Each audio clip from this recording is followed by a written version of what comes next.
Se recibió la minuta por parte de la Cámara de Diputados, donde es de origen, y nosotros estaremos trabajando el día de hoy. La Comisión de Educación se reunirá para poder dictaminar lo relativo a estas leyes secundarias. Hay puntos muy importantes y queremos ser portavoz y señalar al pueblo mexicano, a los docentes, a los maestros, a los niños, a las niñas, a los jóvenes que están cursando en diferentes planteles, que la realidad de estas leyes secundarias es que se ha escuchado la voz de todos. Hemos hecho un consenso, se ha trabajado en ellas y realmente lo que se ha hecho es darle voz a cada uno de los ciudadanos.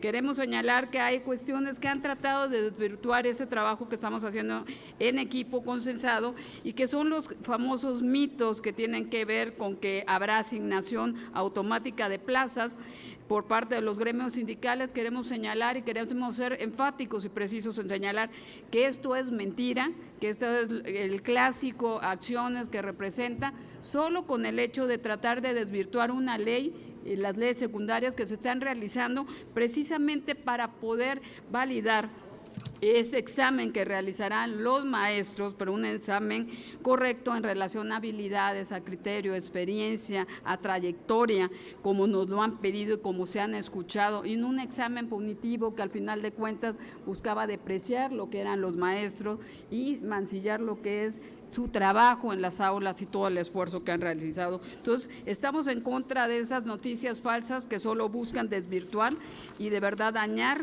lo que son nuestros maestros, que son ejemplo de lo que se ha hecho en este país. Otra cuestión que viene es relativo a toda la inversión que haya en el INIFED.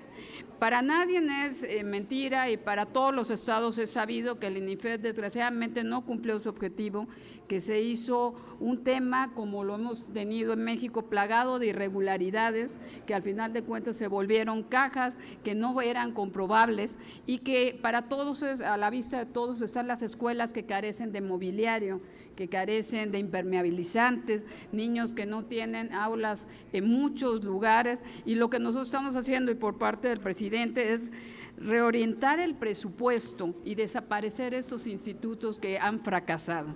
Lo que vamos a hacer es sustituir en las funciones que tiene la propia Secretaría para que este dinero sea bien utilizado, sea direccionado y podamos acabar esa burocracia, pero sobre todo un instituto que desgraciadamente, como muchos institutos que se han desaparecido por el tema de corrupción e impunidad en los mismos.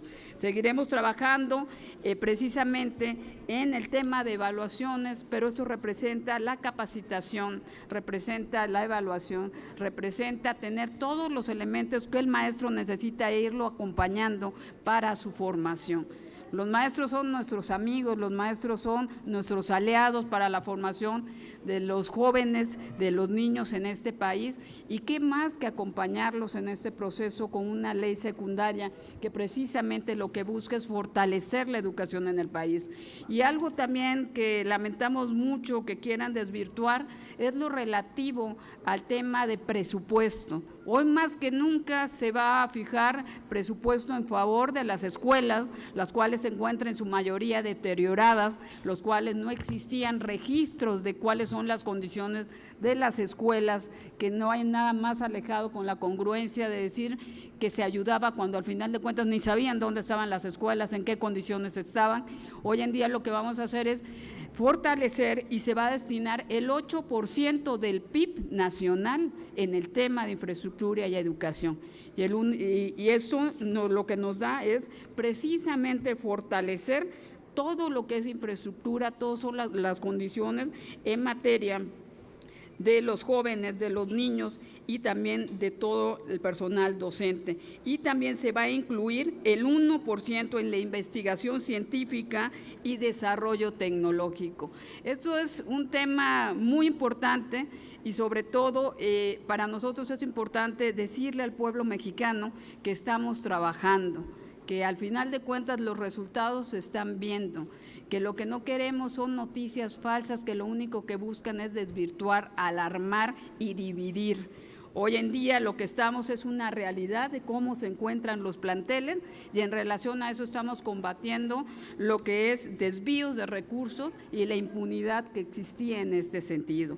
Y también decir que somos muy respetuosos ante los mexicanos y ante los maestros, que todos, como nos consagra la Constitución, tenemos derecho a manifestarnos, siempre sea en una forma libre, respetuosa, que nosotros, desgraciadamente, como vemos en el PAN, que lo único que hacen es mandar oficios tratando de limitar el derecho que tiene un ciudadano para poderse manifestar, como lo hacen los maestros, y escuchar la voz de los maestros, lo que estamos plasmando en estas reformas secundarias relativas a las leyes de educación. Si me permiten, yo le voy a dar la palabra a mis compañeros senadores. Si le parece bien, podemos empezar con el senador Casimiro Méndez Ortiz, que además es maestro y quiere comentar sobre las leyes secundarias. Muchas gracias. Muy buenos días, amigos de los medios de comunicación. Comentarles de que ya estamos a unas horas de comenzar en Comisiones Unidas la discusión de las leyes secundarias. Yo quiero decir que como maestro que hace un año ejercíamos la labor docente frente a grupo en una primaria, decirles que hemos participado en las movilizaciones contra lo que fue la mal llamada reforma educativa, que nos sentimos con mucha dignidad por haber participado en estas movilizaciones. Decirles también que cuando los maestros, cuando la sociedad se moviliza, no es que ignore lo que le están imponiendo, precisamente se moviliza porque es consciente que lo que se estaba imponiendo afectaba sus derechos fundamentales. Decirles que muchas veces se piensa que toda reforma significa un proceso, no es así. Hay ocasiones que las reformas significan retrocesos.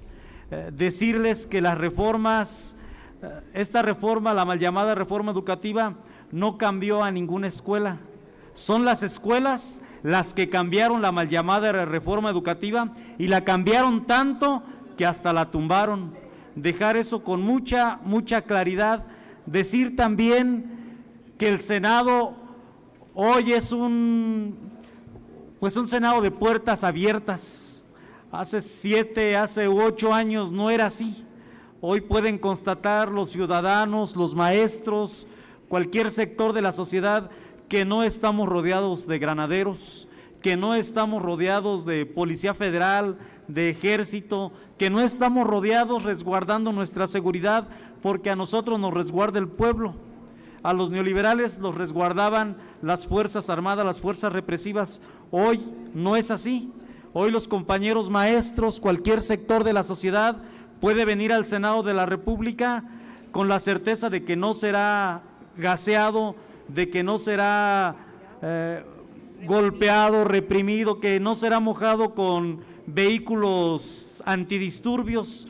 Esta nueva reforma que responde a las exigencias y demandas de los maestros se construyó a través de diversos foros en todo el país, y además de que recoge el sentir de los maestros que de veras están frente a grupo.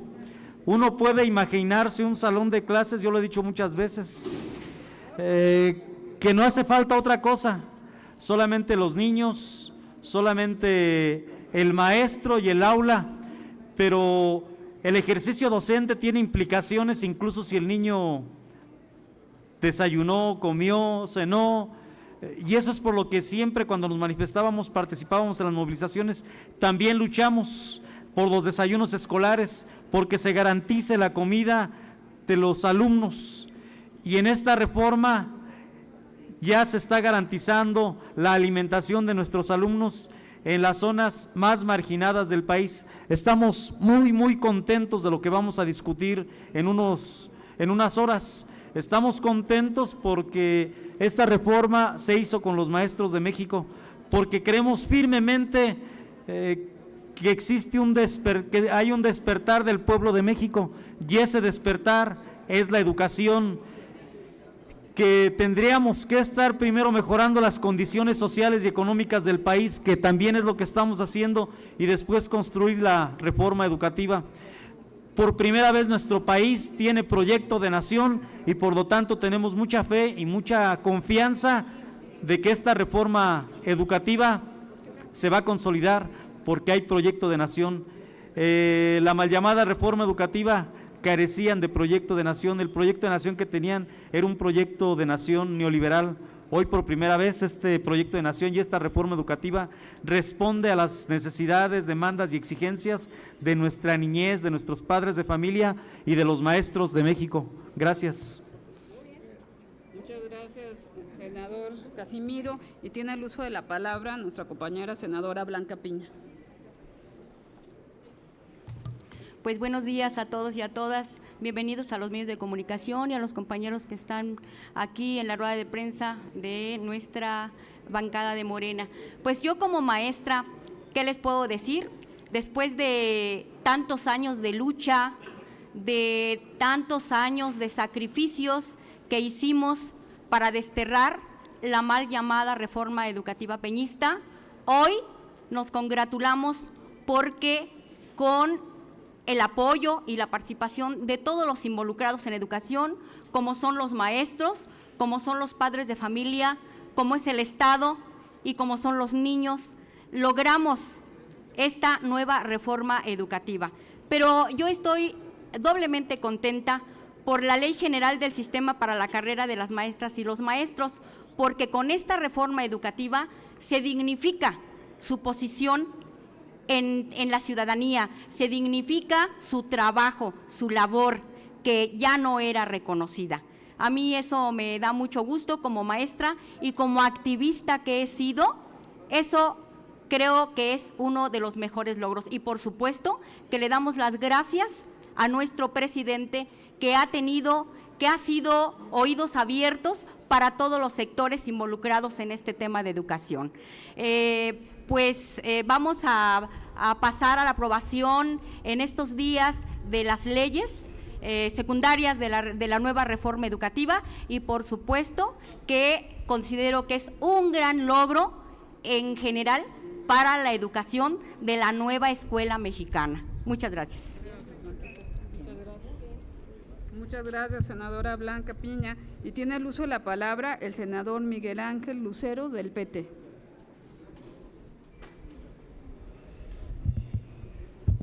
Compañeras, compañeros de los medios, a todos los maestros que por este medio nos están viendo, nos están escuchando, decirles que nos da mucho gusto que por fin sus voces son escuchadas. Decir que la reforma educativa de Enrique Peña Nieto está viendo las cenizas de su fracaso.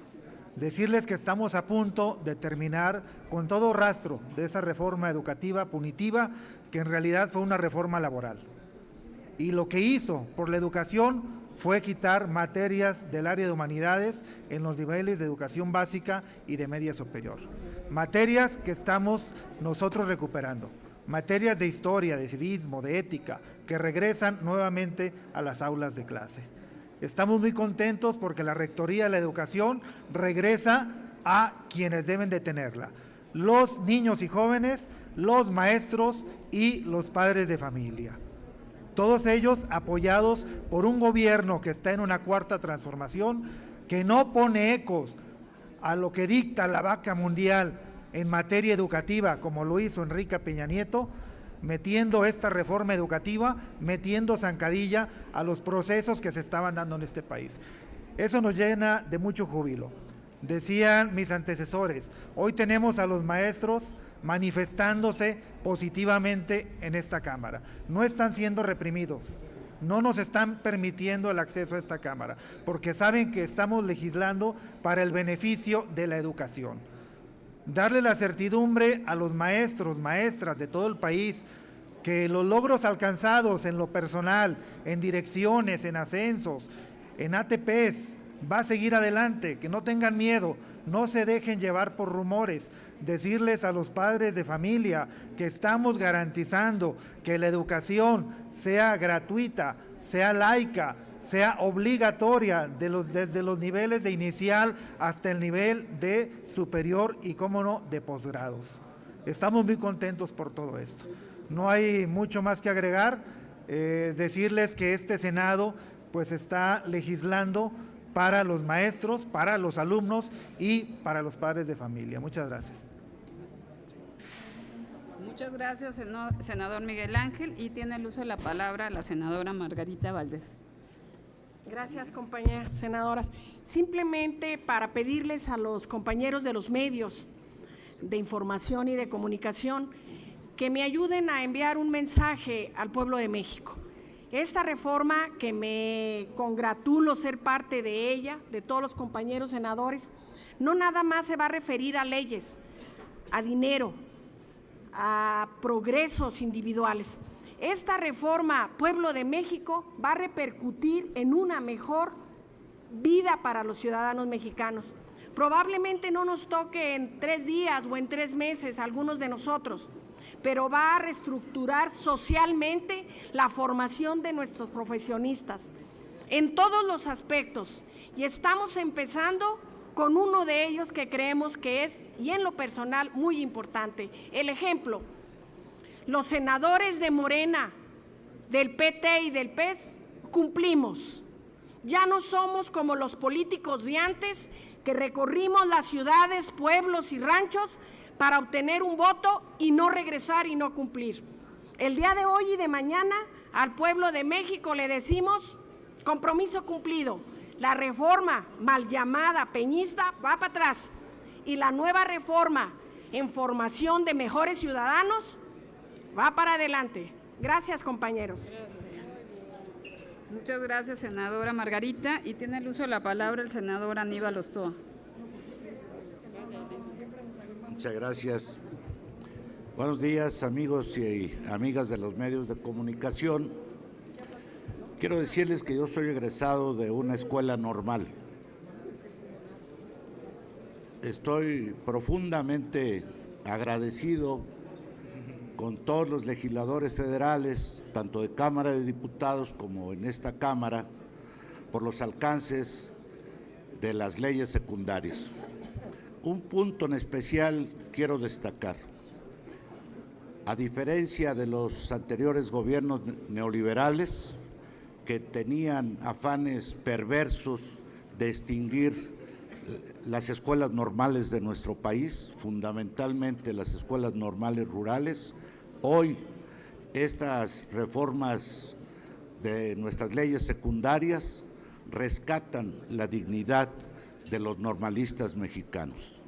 Las escuelas normales y sus plantas docentes deben estar de fiesta y de plácemes, porque se va a recuperar el normalismo ante tantas ofensas perversas de anteriores gobiernos. Se modificarán a fondo, a profundidad, los planes y programas de estudios de las escuelas normales, y que tendrán en adelante una fuerte orientación social y de solidaridad con el pueblo de México. Ya no se formarán más maestros que preparen alumnos al servicio del neoliberalismo. Hoy nuestros alumnos dejarán de ser sumisos y subordinados, porque tendrán una formación social diferente. De plácemes los normalistas de este país. Muchas gracias. Muchas gracias, senador Aníbal Ostoa. Y tiene el uso de la palabra el senador Rubén Rocha, presidente de la Comisión de Educación.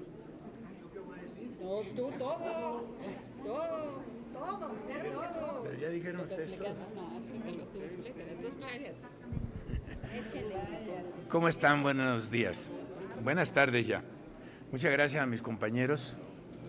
Quiero decirles que ya me habían pedido que me incorporara temprano, pero estábamos atendiendo el senador Ricardo Monreal y un servidor una reunión con los dirigentes de la Coordinadora Nacional de Trabajadores de la Educación. Aquí lo hicimos en las instalaciones de la del Grupo Parlamentario de Morena, y estuvimos platicando el tema de del proceso legislativo, que ya es otra cosa, no es el proceso. ¿Cuáles son los ritmos que se siguen? ¿Cuáles son las posiciones primarias que podemos tener nosotros respecto a las minutas que nos han llegado de la Cámara de Diputados. ¿Y qué dijimos ahí? Bueno, yo creo que ya les dijeron nuestros compañeros, hemos convocado a reunión de comisiones unidas, que es la de Educación y Estudio Legislativo Segunda, para hoy a las 6 de la tarde, donde vamos a revisar el tema de los dictámenes sobre estas 3 minutas, que es de cada una de las leyes, y que aspiramos a que si se aprueban ahora los dictámenes, pudiéramos dárselos a la mesa directiva para sugiriendo que pudieran programarse en el orden del día de una probable sesión, porque mañana es miércoles, pero se nos ha dicho que es probable que haya una probable sesión para el día de mañana miércoles. Entonces, estamos en eso. Yo no sé qué cosas se pudieran preguntar y que quisieran que les dijéramos. Ya los compañeros ya comentaron el tema, entonces yo estoy un poquito fuera de lo que ya dijeron ustedes. Sí, si nos permiten, les pregunta Angélica Beltrán, de Noticias México. Sí, buenas tardes. Para la senadora Abreu o también el coordinador presidente, son 2 preguntas. Una, si pudiera repetir cuál es el porcentaje del PIB que van a destinar para la educación, que me dice que hay un cambio allí, sobre todo si es que va a haber reorientación, ya que para la educación media superior y superior sé que hay disminuciones, no sé si todo va a ir reorientado a la educación básica o la mayoría. Y la otra pregunta es que si entonces no tienen contemplado ningún cambio en la minuta que llegó de la Cámara de Diputados. Bueno, primero, en la ley está considerado un 8% del PIB para educación. Toda la parte global de la educación, y estamos hablando de todos los niveles y todas las modalidades, incluyendo que ahora estamos en la obligación de la educación inicial y de la educación superior. Ahora, el otro tema, no podemos saber con exactitud si vamos a modificar o no la minuta. Si usted le pregunta a la senadora Blanquita, ella tiene reserva. Ella es del grupo nuestro, sí, pero tenemos que darle tratamiento a lo que cada uno de nosotros sabemos o tenemos. Y ellos, que ella es integrante de la Comisión de Educación, como la senadora Antares y demás, aquí la mayoría de los compañeros, Casimiro, Blanquita, Primo, Aníbal, y unos colados aquí de la Comisión de Salud, Lupita, sí, Lupita, Daniel, somos de la comisión. ¿Qué tenemos que hacer nosotros como comisión? Compañeros de la comisión, vamos a vernos antes de ir a la reunión de Comisiones Unidas y vamos a revisar qué tenemos y qué resolvemos, si lo podemos hacer. Como grupo decir, esto es lo que vamos a hacer y este va a ser nuestro voto en la comisión, y si no, pues igual también diremos no, porque hay una compañera o hay un compañero que dice, no, yo mejor me abstengo o yo mejor digo eso.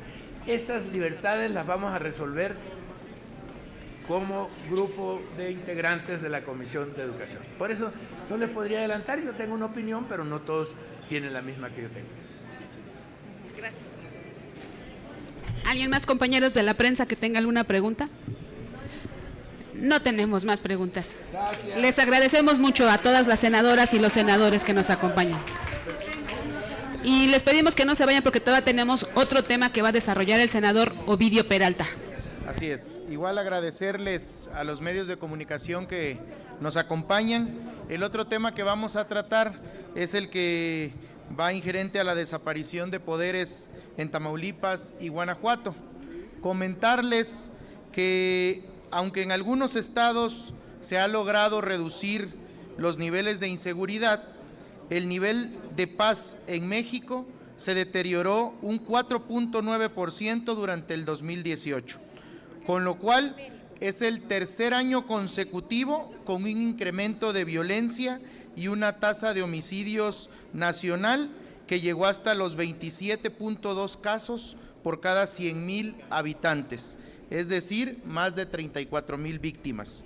De los estados que son gobernados por el PAN, hay 4 en especial, que son Tamaulipas, Guanajuato, Quintana Roo y Baja California, que representan los índices delictivos más altos del país, no solo de la actualidad, sino de años anteriores. Por ejemplo, en el estado de Guanajuato registró la calificación general con el mayor deterioro en La Paz. Su tasa de homicidios se incrementó en 127% en el 2018. Además, creció en 232% las denuncias por desaparición. Guanajuato vive una severa crisis de inseguridad y violencia desde hace más de 5 años, por lo que es necesario que se desaparezcan los poderes para el nombramiento de un poder ejecutivo provisional que proteja a las familias de los guanajuatenses. En Tamaulipas, entre el 2006 hasta mayo del 2018, había aproximadamente 5,993 personas desaparecidas, de las cuales 145 fueron identificados como estudiantes y 7 de ellos refieren a elementos del Ejército y la Armada de México, cuya edad al momento de desaparecer se ubicó entre los 24 y los 29 años, lo que coloca al Estado como el mayor número de casos en todo el país. El actuar errático de las autoridades locales en Tamaulipas hacen evidente la incapacidad del gobierno estatal para garantizar la seguridad de sus habitantes y la paz en su territorio. Se ha transgredido el orden constitucional y quebrantado el Estado de Derecho. Es por ello que el Grupo Parlamentario de Morena, en cuanto a lo que refiere a la fracción quinta del artículo 76 constitucional, decidimos avalar la petición para que el Senado de la República conozca y determine que se ha configurado la desaparición de poderes en los estados de Tamaulipas y Guanajuato. A continuación, vamos a ceder el uso de la voz a la senadora Antares Vázquez del estado de Guanajuato, quien nos dará su opinión acerca del tema también. Buenos días a todas, a todos. Como senadora que vive en el estado de Guanajuato, quiero decirles que efectivamente desde que nosotros llegamos a este Senado de la República hemos estado exhortando al gobierno de Guanajuato en materia de que emita cuál es su estrategia de seguridad, de que intervenga, de que se coordine con las fuerzas federales, y todas nuestras peticiones han sido omisas. Hace casi un año la senadora Malú Micher y una servidora dimos una rueda de prensa aquí mismo a propósito del homicidio del director de tránsito de Apaseo el Alto, un municipio muy golpeado por la violencia. No hubo respuesta. Pedimos la estrategia, no ha habido respuesta. Hemos buscado con las autoridades estatales esta coordinación y seguimos sin respuesta. El pasado fin de semana hubo más de 30 homicidios en el estado de Guanajuato. Tenemos más de 2,500 homicidios en lo que va de este año. Guanajuato ha sido en los últimos 3 años el primer lugar nacional en homicidios dolosos y culposos. Es increíble que no haya acción de parte del gobierno estatal. Además, dicho sea de paso, que también se han incrementado todo tipo de delitos como el robo a casa habitación, asalto a mano armada, el robo a transeúntes, el robo de vehículos, en fin, cobro de piso y demás cosas. En muchos de los municipios se cuenta con el mando único a cargo de las fuerzas estatales y no hay quien responda a la ciudadanía. Es muy importante destacar que para el gobierno federal Guanajuato ha sido prioridad en la intervención en materia de seguridad pública y por eso destinó a uno de los primeros contingentes de la Guardia Nacional en este estado, que seguirá en incremento. Sin embargo, a pesar de que en 10 regiones del estado de Guanajuato se llevan a cabo diariamente reuniones de coordinación de seguridad pública, solo asisten los responsables del gobierno federal, no asiste nadie del gobierno del estado. Ante esta situación, perfectamente se configura las situaciones previstas en la fracción quinta del artículo 76 de la Constitución y por eso estamos solicitando la desaparición de poderes. He recorrido los 46 estados los 46 municipios de Guanajuato en los últimos 2 meses y la queja constante de las y los guanajuatenses es la seguridad, la desaparición. Hay señales muy preocupantes además, porque Guanajuato es de los pocos estados que aún no han constituido su Comisión Estatal de Atención a Víctimas, no se ha constituido tampoco la Comisión de Búsqueda de Personas, que además es un crimen en aumento, es de los pocos estados que ha declinado este tipo de cuestiones. Esa es la razón por la que estamos solicitando la desaparición de poderes. Muchas gracias. A continuación vamos a darle el uso de la palabra a la senadora Guadalupe Covarrubias del estado de Tamaulipas. Buenas tardes. Medios de comunicación, personas que nos escuchan. Bueno, pues para mí es importante alzar la voz en beneficio a mi estado. La dignidad del pueblo tamaulipeco ha sido denigrada sistemáticamente, como todos lo saben. Desde el 2008 sufrimos nosotros toda agresión de delincuentes, de toda clase de homicidios, no nada más de delincuentes, de la delincuencia organizada. Las administraciones pasadas y la actual no han hecho más que perpetuar la violencia que ya vemos con ojos cotidianos. La violencia, los homicidios, los secuestros y la extorsión han sido parte de la vida de los obreros, de los empresarios, de los campesinos y de todas y todos. En Tamaulipas, la tasa de los índices delictivos aumentó catastróficamente desde que en 2016 Francisco Javier Cabeza de Vaca asumió su mandato como gobernador del estado. De acuerdo con los datos proporcionados por el Secretariado Ejecutivo del Sistema Nacional de Seguridad Pública, de 2016 a 2017, la tasa se elevó de 16.60 a 22.11. Actualmente Tamaulipas es una de las entidades federativas más violentas. No hemos dejado de ser violentos allí, de la violencia en nuestro estado. El clima en las diversas regiones del estado es de incertidumbre y sobre todo de impunidad. Muchos son los actores que perpetúan prácticas dañinas hacia la población. Sus habitantes se encuentran en un estado de vulnerabilidad sin precedentes debido a que deben enfrentar los estragos causados por el crimen organizado y por el otro están expuestos frente a los cuerpos de manera injustificada para reprimirlos, como ha sido señalado por organizaciones del Comité de Derechos Humanos en Nuevo Laredo y diversos periódicos en el país. Como ustedes saben, la semana pasada vinieron los del Comité de Derechos Humanos de Nuevo Laredo. El indebido uso de la fuerza y de malas prácticas policiales empleadas en nombre de fallidas estrategias de seguridad ha denigrado la dignidad del pueblo tamaulipeco y ha destrozado a las ciudades, al campo, al transporte.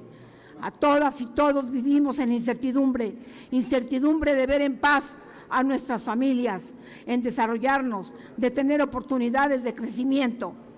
Como ejemplo de lo anterior, el pasado 5 de septiembre, las autoridades locales informaron que policías estatales se enfrentaron con presuntos delincuentes en un domicilio ubicado en Nuevo Laredo, donde aseguraron una camioneta blindada y varias armas de fuego. El supuesto enfrentamiento armado derivó en la ejecución de 8 ciudadanos, 5 hombres y 3 mujeres, quienes fueron encontrados con vestimenta militar y portando armas de fuego. La Procuraduría General de Justicia de Tamaulipas inició con la investigación del caso. No obstante, Durante las primeras etapas han sido señaladas irregularidades.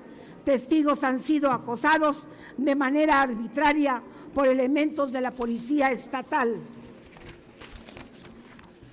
En el Senado de la República no podemos obviar la alarmante situación en la que el gobernador Francisco Javier Cabeza de Vaca ha sumergido al estado de Tamaulipas. Es inadmisible encontrarnos ante un caso de ejecución extrajudicial. Es deber de todas las autoridades coadyuvar en el esclarecimiento de crímenes de esta naturaleza, además de hacer valer la justicia y garantizar la no repetición. No podemos dejar impunes violaciones a los derechos humanos y a la dignidad de nuestra gente. Con fundamento en el artículo 76, fracción quinta de la Constitución Política de los Estados Unidos Mexicanos, y dado que el orden consagrado en nuestra Constitución Federal se ha visto quebrantado en el estado de Tamaulipas, ya que no es posible que sus habitantes vivan en paz ni puedan desarrollar sus actividades de manera normal, encontrándose en peligro su vida día con día. Asimismo, el orden jurídico se encuentra quebrantado. No hay seguridad jurídica para que las instituciones públicas, principalmente las de seguridad, desarrollen las funciones que constitucional y legalmente tienen encomendadas. Ello en detrimento de la vigencia del Estado de Derecho en el estado de Tamaulipas. Las senadoras y los senadores de Morena sometimos a consideración de la Asamblea del Senado de la República una solicitud para que el Senado de la República conozca y determine que se ha configurado la desaparición de poderes en el estado de Tamaulipas y realice la declaratoria que debe nombrarse un gobernador provisional a que se refiere la fracción quinta del artículo 76 constitucional. Muchas gracias. A continuación vamos a ceder el uso de la voz a la senadora Malú Micher del estado de Guanajuato. Nada más darles algunas cifras importantes en la incidencia delictiva del fuero común. El Estado de México está en primer lugar, 30,373 delitos, Ciudad de México 20,673 y Guanajuato en tercer lugar en número de presuntos delitos cometidos, que es 11,858 delitos. Es decir, y con un tercio de la población. No tienen la misma población ni que tiene Ciudad de México ni que tiene Ciudad de México. Y luego, por una parte, el Secretariado Ejecutivo del Sistema Nacional de Seguridad Pública, en su portal, aporta una serie de datos que están confirmados hasta el mes de agosto y habla de delitos en contra de la vida y de la integridad corporal. Los homicidios en Guanajuato: doloso 341, lesiones 1,207 y delitos contra la libertad y la seguridad sexual 176. Ahí están las mujeres, precisamente. Y del total de delitos contra el patrimonio que tenemos registrados, 5,292 delitos, de los cuales por robo fueron 3,739.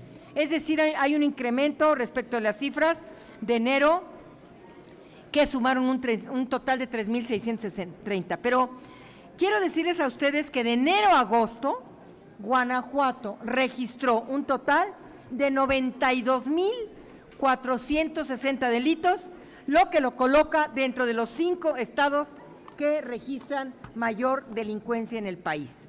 Y bueno, por supuesto, el Secretariado Ejecutivo señala que Celaya ocupa el lugar 13 de 100 municipios con presuntos delitos de feminicidio. Y por último, decirles a ustedes que Guanajuato, y así lo dice el Índice de Paz México, registró el mayor incremento en el país el año pasado, ya que su tasa creció 127% al pasar de 23,7 a 53,6 homicidios por cada 100,000 habitantes. Se ha mantenido el consumo del cristal a la alza, es lo que más se está consumiendo en Guanajuato. También se tiene el consumo de marihuana más constante y de cristal se han detectado casos de 10, 11 años, niños de edad primaria, que ya han probado algunos y este tipo de drogas. Lo dice el director del Centro de Integración Juvenil de León, José Félix Gómez Calderón. Así es que, pues vean ustedes, ya tocó a los más débiles. En 6 meses caen asesinados 83 bebés y niñas y niños.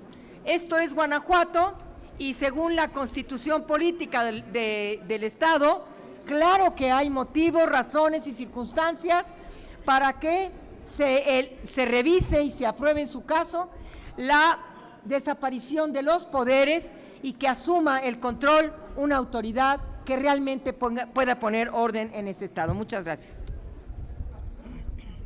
Bueno, pues agradecemos la presencia de los medios y con esto daríamos por terminada esta rueda de prensa. Muchas gracias. Gracias a ustedes, senador, senadoras. Les agradecemos a todos ustedes su presencia aquí. Gracias.